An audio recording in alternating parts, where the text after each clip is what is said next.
บทที่10เตือนข้องคำดีช่วยเราในการสื่อสารบทที่10ได้นำเสนอวิธีการนำใช้ยุทธศาสตร์แบบเพื่อนช่วยเพื่อนเพื่อส่งเสริมให้คำดีในการสื่อสารการจัดสภาพแวดล้อมการส่งเสริมการพัวพันซึ่งกันและกันในสังคมการช่วยเหลือกันในการเฮ็ดกิจกรรมให้สำเร็จการส่งเสริมให้คำดีเขียนแบบจากหมู่เพื่อนของเราการฝึกให้เด็กน้อยช่วยสอนกันเองและยุทธศาสตร์อื่นๆที่ได้ระบุไว้ในบทนี้ในตอนนี้คำดีมีอายุได้6ปีแล้วครูบัวหวันมีความดีใจหลายที่เห็นคำดีกลายมาเป็นบุคคลที่มีส่วนร่วมอยู่ในโรงเรียนหลายขึ้นกว่ามือทำอิฐที่เรามาแต่ถึงแม้ว่าคำดีจะเรียนรู้ร่วมกับเพื่อนๆคนอื่นได้แต่โดยเวลาส่วนใหญ่แล้วคำดีก็มักจะอยู่คนเดียวในโรงเรียนค่อยจะช่วยคำดีในการสร้างหมู่แนวเด้อครูบัวหวันคิดครูบัวหวันได้เกิดมีแนวความคิดหนึ่งขึ้นมาเราได้ตัดสินใจจัดแจงโต๊ะและตั้งในห้องเรียนเพื่อให้เด็กน้อยสามารถนั่งเป็นกลุ่มใดคำดีได้นั่งร่วมโต๊ะเดียวกับคำสอนสมสุขและดาหวันสบายดีพวกเฮาแม่นอยู่กลุ่มเดียวกันคำสอนเว้าครูบัวหวันส่งเสริมให้นักเรียนที่อยู่กลุ่มเดียวกันได้ใช้เครื่องเขียนและอุปกรณ์ศิลปะร่วมกันบางครั้งครู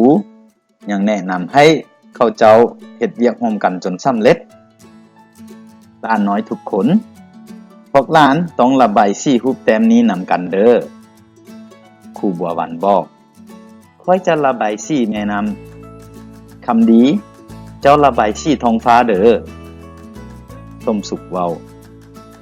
ระบายสีท้องฟ้าคำดีเว้าครูบัวหวันได้ส่งเสริมให้นักเรียนในกลุ่มเดียวกันช่วยเหลือซึ่งกันและกันเมื่อเราสอนทักษะใหม่เราได้แนะนำให้นักเรียนคนหนึ่งแนะนำให้นักเรียนหมดทุกคนอยู่ในห้องรวมทั้งคำดีทุกๆอาทิตย์นักเรียนทุกคนจะต้องได้เปลี่ยนกันเป็นผู้แนะนำครูบัวหวันได้ให้คำดีแนะนำเป็นคนสุดท้าย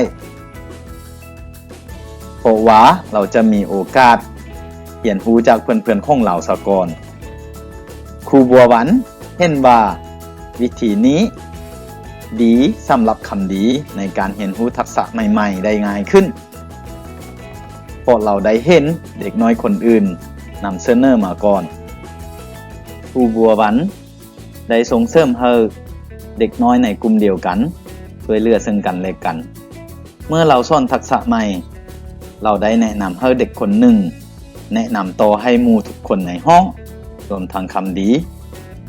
ทุกๆอาทิตย์ทุกคนจะต้องได้เปลี่ยนเพี้ยนกันเป็นผู้แนะนำครูบัวหวันได้ให้คำดีแนะนำเป็นคนสุดท้ายฉะนั้น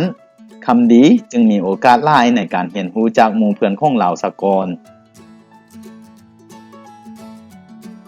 ครูบัวหวันมักกระตุ้นให้คำดีเขียนแบบจากเพื่อนของเราเว้าดาหวันสามารถเว้าได้ดีหลายฉะนั้นครูจึงให้คำดีนั่งใกล้กับดาหวันเจ้าครูบัวหวันลั่นมักกินข้าวเหนียวเพราะว่ามันแซ่บหลายดาหวันเว้าเมื่อดาหวันเว้าบางสิ่งบางอย่าง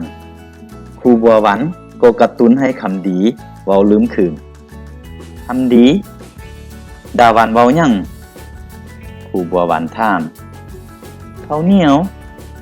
คำดีตอบ